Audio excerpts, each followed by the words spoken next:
Hi guys. जो आज हम करने वाले हैं वो है बेसिक प्रिंसिपल और स्पेक्ट्रोस्कोपी। स्पेक्ट्रोस्कोपी होती क्या है? स्पेक्ट्रोस्कोपी एक साइंटिफिक टेक्निक है जो कि हमें बताती है मैटर के इंटरेक्शन के बारे में with the electromagnetic radiations. Important information provide करती है जब मैटर इंटरैक्ट करता है इलेक्ट्रोमैग्नेटिक रेडिएशंस के साथ। तो हमें जो भी मैटर है उसकी जो कंपोजिशन है वो कैसा बना है, उसका स्ट्रक्चर क्या है, उसकी प्रॉपर्टीज क्या है, केमिकल और फिजिकल, और उसमें एटॉमिक और मॉलिक्यूलर स्ट्रक्चर्स कैसे हैं। तो ये सारी चीजें एनालाइज करने के लिए हम स्पेक्ट्रोस्कोपी टेक्निक का यूज करते हैं। The basic principle of spectroscopy involve the following key components. तो ये तीन ऐसे कंपोनेंट्स हैं जिससे हमें पता लगता है ये कैसे काम करती है जो स्पेक्ट्रोस्कोपी टेक्निक है। तो सबसे पहले है energy level, absorption and emission, spectral lines. Energy level, atoms, molecules and other particles have quantized energy levels. These energy levels are specific and characteristic for each substances. तो जो एनर्जी है atoms और molecules है, अलग अलग atom और molecules की अलग अलग एनर्जी होगी। सबकी अपने कैरेक्टरिस्टिक के अकॉर्डिंग एनर्जी भी अलग होगी और जो उसकी बिहेवियर है हमारा एटम का वो भी अलग होगा। तो एनर्जी लेवल में डिफरेंस होगा जिसकी वजह से कि कितना एब्जॉर्ब कर रहा है लाइट को या इलेक्ट्रॉन को या रेडिएशंस को, वो भी अलग अलग होगा एटम्स और मॉलिक्यूल्स, अलग अलग एटम्स और मॉलिक्यूल्स में। सेकेंड हमारा जो इसका प्रिंसिपल इस पे बेस्ड है absorption and emission. When electromagnetic radiation such as visible light passes through a substance, it can absorb by the electrons in that substance. तो ये बताता है कि जैसे हमारी इलेक्ट्रोमैग्नेटिक रेडिएशंस है, विजिबल लाइट है या कोई और चीज है पास करेगी सब्सटेंस से, तो जो एनर्जी है इलेक्ट्रॉन्स उसको एब्जॉर्ब कर लेंगे। कोई भी हम रेडिएशंस पास कराएंगे मटेरियल से तो मटेरियल के जो इलेक्ट्रॉन्स है, प्रोटॉन्स है, एटॉमिक लेवल पे जो भी उसके स्ट्रक्चर में है प्रेजेंट, तो वो एनर्जी एब्जॉर्ब करेगा। और एवरी जो भी हमारा एटम है, अलग अलग एटम है, वो डिफरेंट एनर्जी, उसकी अलग कैपेसिटी होगी एब्जॉर्ब करने की और एमिट करने की। एनर्जी जब वो एब्जॉर्ब करेगा तो अनस्टेबल स्टेट में चला जाएगा। तो अनस्टेबल स्टेट में से जब वापस उसको स्टेबल स्टेट में आना होगा तो वो एनर्जी लूज करेगा। तो ये सबकी अलग रहती है, ये प्रॉपर्टी होती है अलग अलग एटम्स की, अलग अलग प्रॉपर्टीज होती है कि वो कितनी रेडिएशन एब्जॉर्ब करेंगे और कैसे कितनी एमिट करेंगे। This absorption occurs when the energy of radiation matches with energy difference between the electron's current energy level and a high energy level.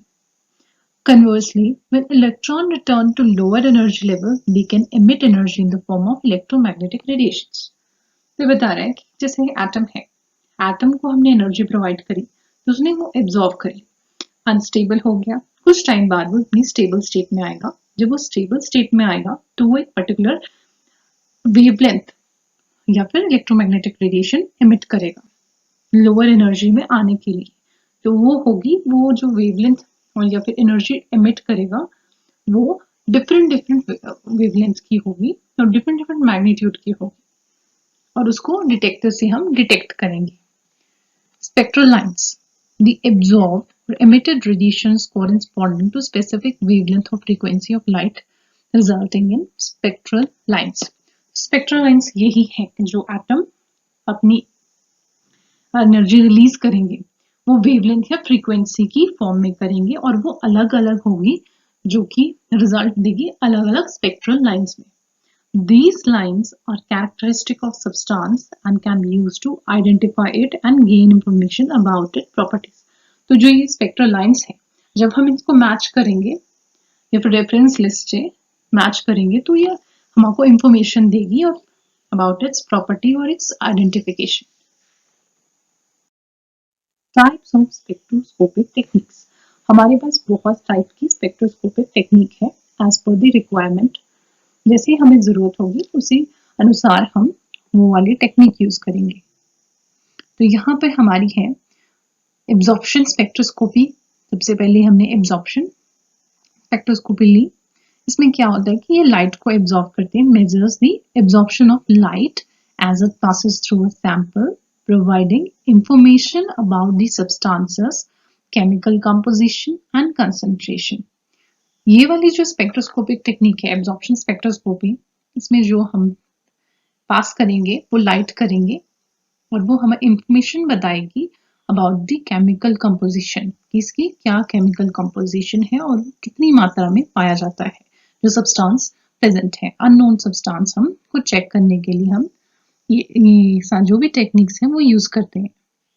Emission spectroscopy, emission में क्या हो रहा है हमारा, एमिशन में studies the emission of light from a substance after it has absorbed energy, often used in the analysis of atomic and molecular emission.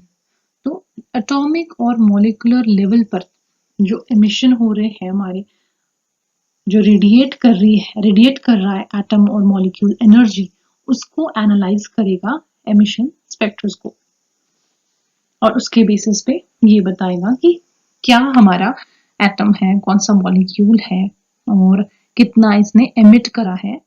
तो this is about emission spectroscopy. फिर आ गया fluorescence spectroscopy. Fluorescence spectroscopy measures the emission of light at longer wavelength after a substance absorbs shorter wavelength light. तो ये major करता है longer wavelength को after a substance absorb shorter light. जैसे सब एक कोई भी हमारे पास एटम है, मॉलिक्यूल है, वो शॉर्ट वेवलेंथ को जब एब्जॉर्ब करेगा तो जो एमिट करेगा वो लॉन्ग वेवलेंथ को एमिट करेगा। तो उस चीज को मेजर करने के लिए हम फ्लोरेसेंस स्पेक्ट्रोस्कोपी का यूज करेंगे। बायोकेमिस्ट्री में और मटेरियल साइंस में हम इसका यूज करते हैं। नेक्स्ट हमारे पास है nuclear magnetic resonance spectroscopy, NMR, analyze the interaction of atomic nuclei with a strong magnetic field and radio frequency radiation. इसमें जो हमारा एटम है, ये स्पेक्ट्रोस्कोपी में न्यूक्लियस का जो इंटरैक्शन है मैग्नेटिक फील्ड में या रेडियो फ्रीक्वेंसी रेडिएशन में, वो इंफॉर्मेशन बताएगा मॉलिक्यूलर स्ट्रक्चर और डायनामिक एंड इट्स डायनामिक्स, मतलब इसकी प्रॉपर्टीज क्या क्या है, उसके प्रॉपर्टीज और नेचर के बारे में जो भी हमारा एटम है वो बताएगा। तो इंटरैक्शन के बेसिस पे हम इसको स्टडी करेंगे, उसके बेस इंटरैक्शन जो होगा वो बताएगा जो कि हमारे पास कौन सा मॉलिक्यूल है, एटम है और उसका स्ट्रक्चर क्या है और क्या उसके डायनामिक्स है, क्या उसकी प्रॉपर्टीज है।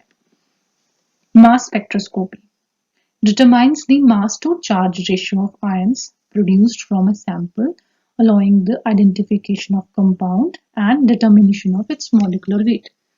तो इसमें mass to charge ratio of ions इसमें determine करता है हमारा मास स्पेक्ट्रोस्कोपी आयंस के बारे में कि क्या मास टू चार्ज कितना है, मास कितना है, क्या इनमें रेशियो है, कितना प्रोड्यूस हुआ है एक जो भी कोई भी सैंपल है, और फिर उसके बेसिस पे हमारे पास कौन सा कंपाउंड है ये चीज बताएगी हमें मास स्पेक्ट्रोस्कोपी। और उसका मॉलिक्यूलर वेट कितना है। हमने मास स्पेक्ट्रोस्कोपी जो गैस क्रोमैटोग्राफी में उसमें ये डिटेक्टर का काम भी करता है कई बार जो मास स्पेक्ट्रोस्कोपी है। तो ये सारी टेक्निक्स हैं। हम अगली जो भी वीडियोस होगी स्टेप बाय स्टेप हम इन सारी स्पेक्ट्रोस्कोपिक टेक्निक्स को पढ़ेंगे।